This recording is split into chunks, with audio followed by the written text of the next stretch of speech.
Hello, welcome to my show. My name is Susan Rushton and this is Olio. And before I go any further, I need to explain what Olio means. One definition is that it is short for olla podrida, which is Spanish for rotten bowl or rotten pot, which I just get such a kick out of. It's a Spanish-Portuguese dish with essentially everything in the world in it. Pork in all its iterations, pig's feet, ears, brain, sausage, bacon, etc. Chicken as well, chickpeas, cabbage, carrots, beans, onions and garlic, of course. As I said, everything in the world in it, except soybeans and naan. That's one definition. Another definition is that olio comes in between acts of a melodrama. So you might have somebody juggling, you might have somebody singing, you might have somebody doing a skit, and none of it has anything to do with anything else. And none of it has anything to do with the melodrama. And that's why I call this Olio, because no show has any connection with any other show. Today, I get to talk to a man who represents an organization that I respect, and therefore, and that's not the only reason I respect him. Hope not. No, this is Eric Peach, and so I admire him. He is deeply involved with Protect American River Canyons. If you want to locate, get in touch with him, eriverpeach@gmail.com. You can see Peach. And you can also connect with Protect American River Canyons, PARC, by PARC, P-A-R-C, -auburn.org, which is a fabulous website. It just keeps going, just like the rivers, pardon me. And their email address is info@parc-auburn.org. And Eric, I want to, before I get to you, sir, I want to share the point of Protect American River Canyons, which the website says protects and enhances the natural, recreational, and cultural resources of the North and Middle Forks of the American River through leadership and collaboration. That just makes my heart sing. Well, thank you. Yeah. And so how long have you been involved with PARC? Well, since close to its beginning, back in the late 1970s, early 1980s. It was originally founded by a couple of other residents people of Auburn, the Bellins, George and Joyce, and then they handed it off to us after the Orville earthquake happened in 1975. Okay. And then it took 2 years for them to stop construction of the dam. They were sued to stop construction.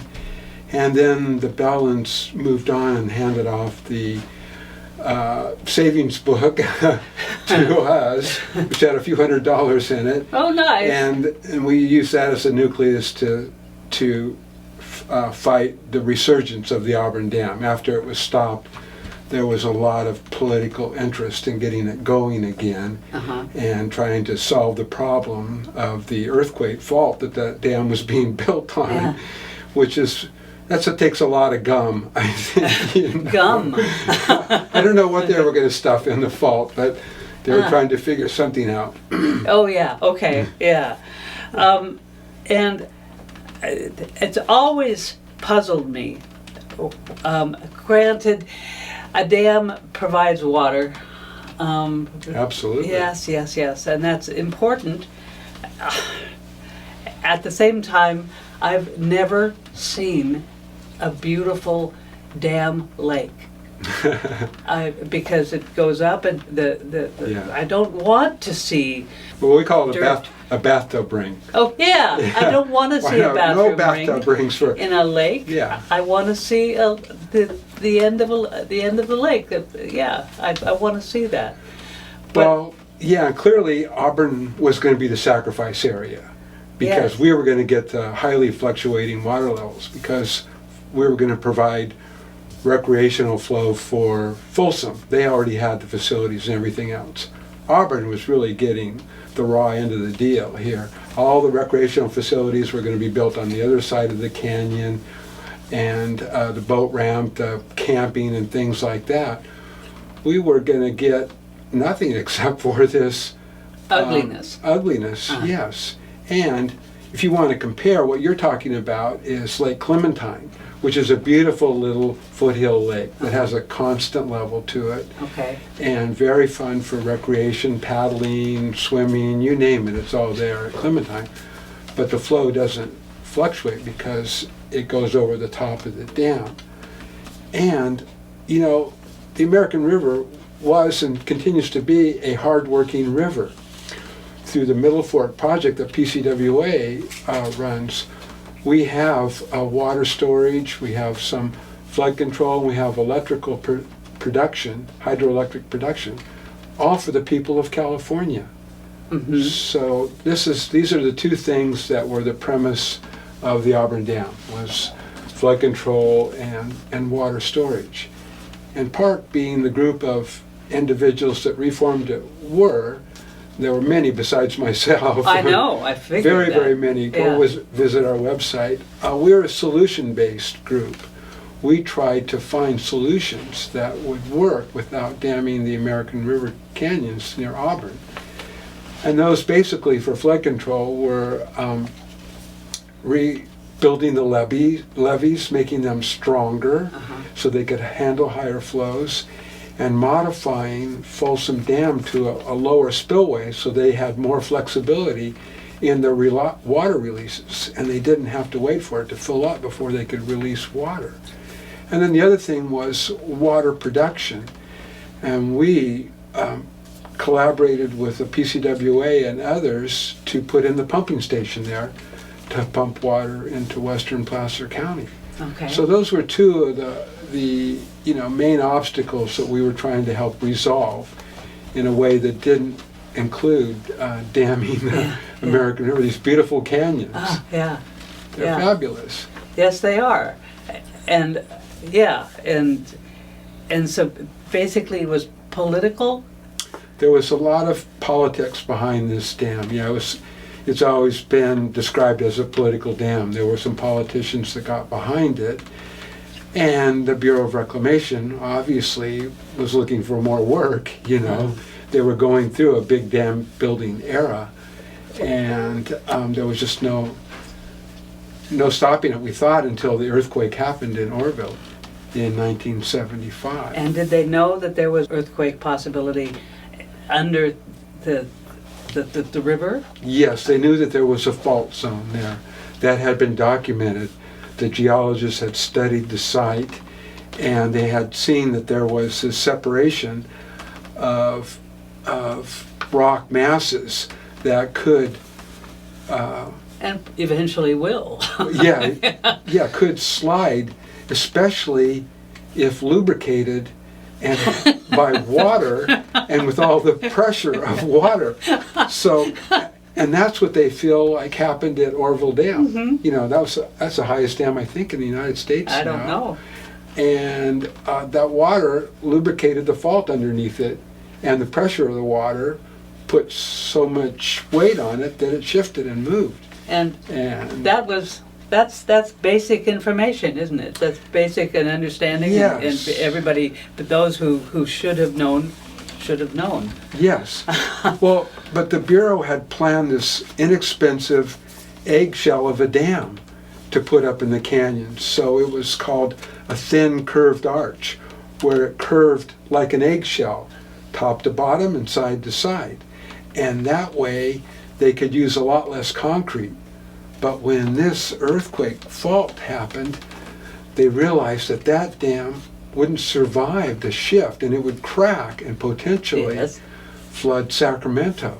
And so, all the redesigning and everything else that came about, became like a concrete plug that required continuous pour for years, and was going to take, made the cost triple, quadruple, whatever it was going to be. It went from maybe it went into billions of dollars of cost. Yeah. So, yeah, but while all this was going on with the political arena and everything else, we tried to engage the communities around us in that, hey, you have beautiful canyons here.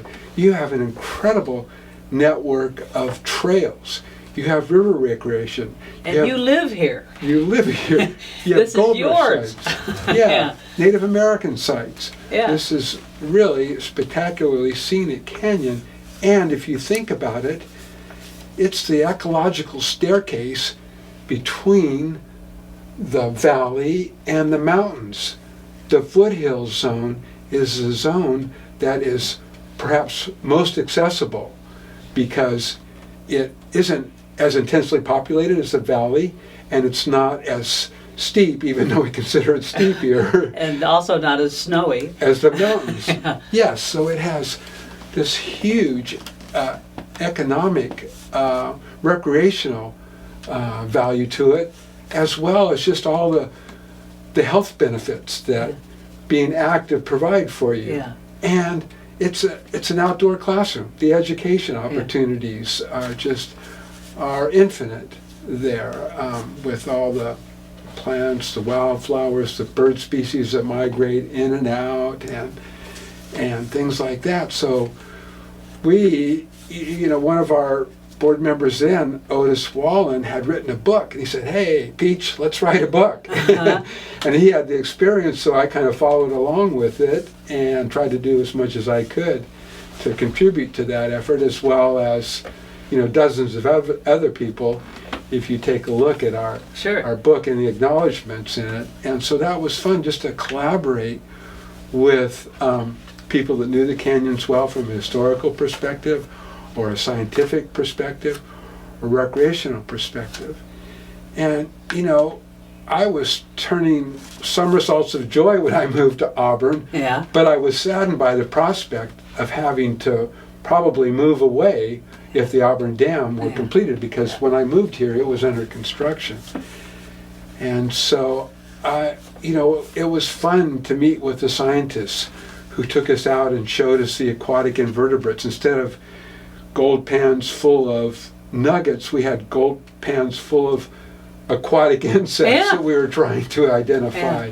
And just the fun that something like that brought to our lives. And the geology, meeting with geologists out in the canyons and them explaining how the canyons were formed, and the geologic epochs, and even how the limestone came to be in the canyons that eventually was mined for its concrete producing qualities. Yeah. So, can you imagine listening to this guy that there would be a dam there now, when what's really there now is just gorgeous and beautiful and worth looking at and wandering through. And it's unfortunate that we have to find other reasons for it to exist. The canyon and the river meeting and down there, other than it's just being lovely. Yes, that is a huge metaphysical revelation, would you say? Something can be just beautiful on its own and stand on its own, and we don't have to put it in terms of dollars and cents or how many millions of visitors come there per year or things like that. It should be able to exist just because it is. Yeah. And I should share that conclusion with you. Yeah. I remember there was a time when I was at a civic affairs group. We were having dinner and a speaker, and you were the speaker. And I was hearing you exalt how important it was for the families, and how important it was for water down below, and all the physical and geographical and geological stuff that was available through there, and the trails and the history. When all I really needed was, hey, you guys, this is beautiful. This is a beautiful spot. And you said that a couple of times, but it wasn't the focus, which is interesting to me. And because it seems to me that in times like this, when there's money and politics and more money to be had, that the idea of beauty is not enough. Yes, unfortunately that's often the case. But the revelation, as you've come to, is that beauty is enough to protect things. And as You heard it here first. And as a country, we have acknowledged that many times over with our national parks. And Oh, you bet. but on such a common piece of terrain as the American River Canyon, supposedly we have to put it in terms of dollars and cents, and it shouldn't be that way. And you bring up the point of families, and I would say that I moved here as a single man, met my wife and got married and started raising our kids, and that really made me passionate about protecting the river and the canyons, because we had so much fun as a family. After work, we could go down the river and go for a swim. We could go for a hike. My sons, as they grew up, became more and more comfortable going into the canyons, hiking. One son became a runner, and he ran the canyons, and the other son became a mountain bike racer, and he raced bikes, and so they got their start kind of in the canyons here. And so it was particularly important for me to think of other people and their families and the joy that they could, I'm sure that they shared. And so we started having more family-oriented hikes where for one thing, getting kids involved means that you've got them. Well, that's how we would hook the parents. Is through the kids who wanted to go down there to the canyons. And we have to think of things like stewardship, and stewardship is a multi-generational thought or concept when you really get down to it. We have to be able to pass this on from generation to generation. And so we started having things like cleanups that would engage people and kids, and they would. That's an annual thing? Yeah. 2 a year for probably about 25 or 30 years. 2 a year. It's biannual. Okay. Yeah, biannual, exactly. And when we first started cleaning up, it was considered a wasteland because it was going to be buried in water, by 700 feet of water. And people were dumping cars, and there were motorcycles and everything else. And we had to get... So what? So what? So we had to get helicopters with net bags to bring the trash out to the dumpster to where we could unload it. And fortunately, CHP was a great collaborator. They called them training runs for their pilots and their navigators. And they came, as long as they were not out on an emergency call, and helped us in those early cleanups where we were taking out 40-yard dumpsters of trash. Our last cleanup, which just happened a week ago, a 7-yard dumpster, and we didn't even fill it up. Oh my goodness! Yes, what a celebration! That's thrilling. It gives me chills. Throw a cleanup and not have anything to clean up. So what did we do? We organized a bunch of hikes, a bunch of naturalist-led hikes. What are we going to do now? And we had wild things come out for a wild animals show for canyon animals, and other activities like that, so that we can engage people on more of an educational level and appreciation level, rather than just cleaning out somebody else's food trash. But so that's your fault. Your fault that there was less, and there's been less and less. Well, it's a group effort. Okay. Yes. There's always by your, I mean Park. you and Park. Yes. Because of Park. Yes. There was less garbage down there. Yes, absolutely. We have dedicated board members and volunteers, and it's just been you know, it is fun, it's rewarding, it's satisfying, it's easy, you know, it's something that everybody can do. And as we, you know, progress, we'd like to do more trails work and things like that, Yeah. because our trails are getting a lot of use and such. Yeah. But we'll do that under the auspices of the Auburn State Recreation Area and their trails crews and such. But yes, there will always be things to do to Yeah. take care of in the canyon. Yes. Always lots to learn.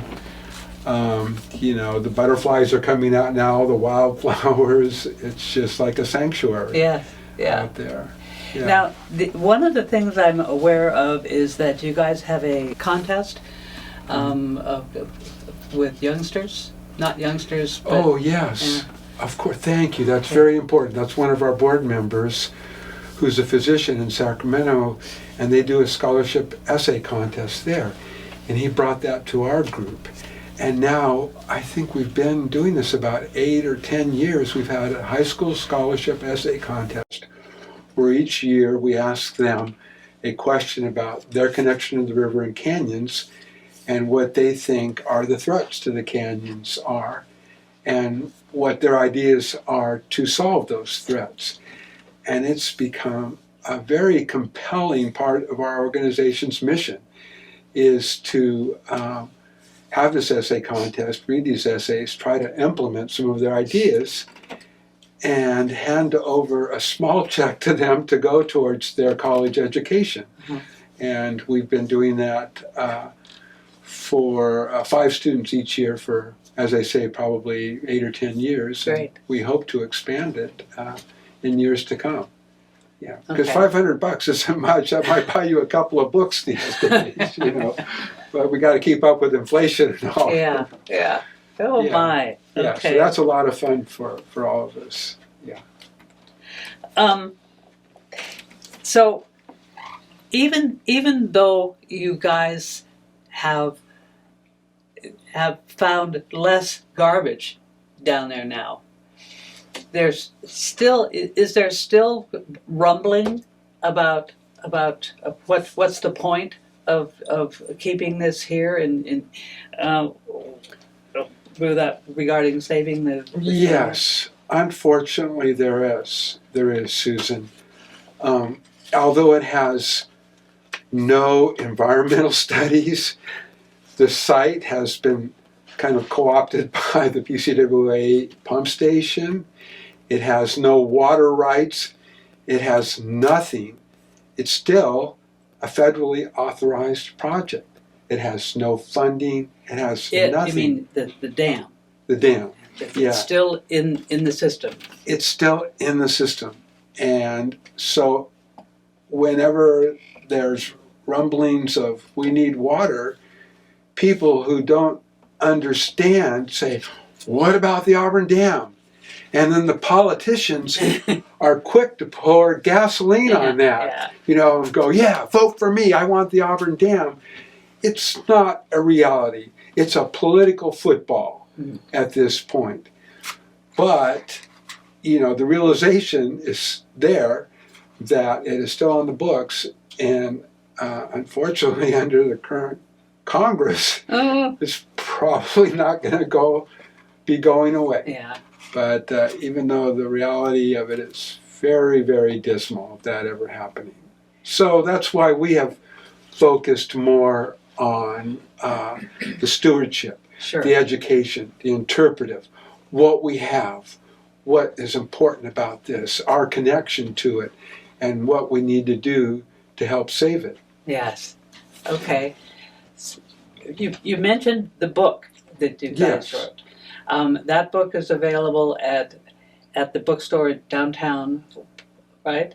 Yes. It's and- available on our website at various locations around town, and at stores and like REI, places good. like that. Yeah, and we've put, I'm going to guess, around 20,000 copies of this book into people's hands over the years. Oh, nice. We're on about our 5th printing, and we're about to have to do another one. We're running out.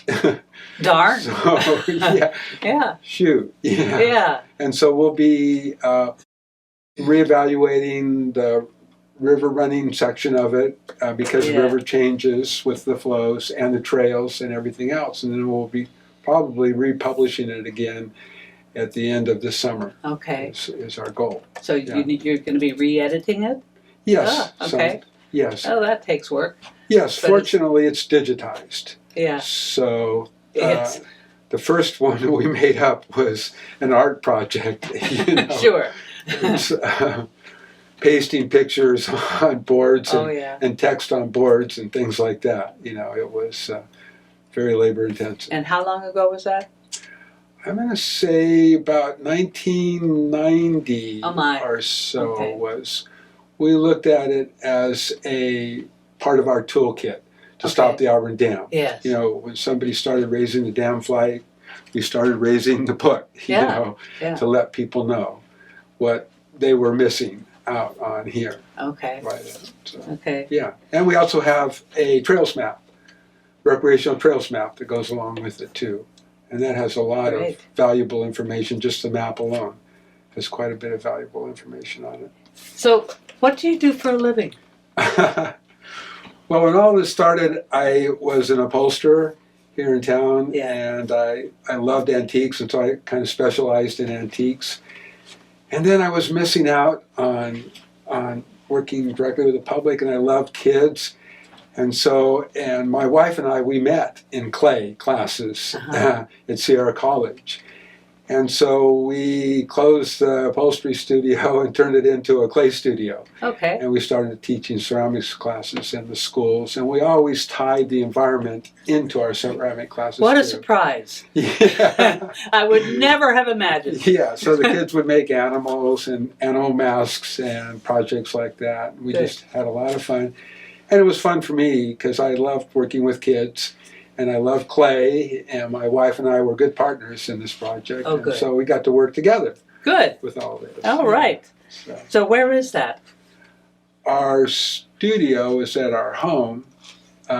Peach Arts is our Okay. studio. Okay. And we have a little website also, peacharts.com. Okay. And we don't teach out in schools anymore. We just have classes at our studio, Okay. and then we also, you know, occasionally sell our artwork. Yeah. Oh, good. Yeah. So That's great. yeah, So you have a website for your arts company, peacharts.com, and you sell the art park, right? Park sells the book, among other places, Winston Smith downtown. So my guest has been Eric Peach, deeply involved in Protect American River Canyons, and you can see why.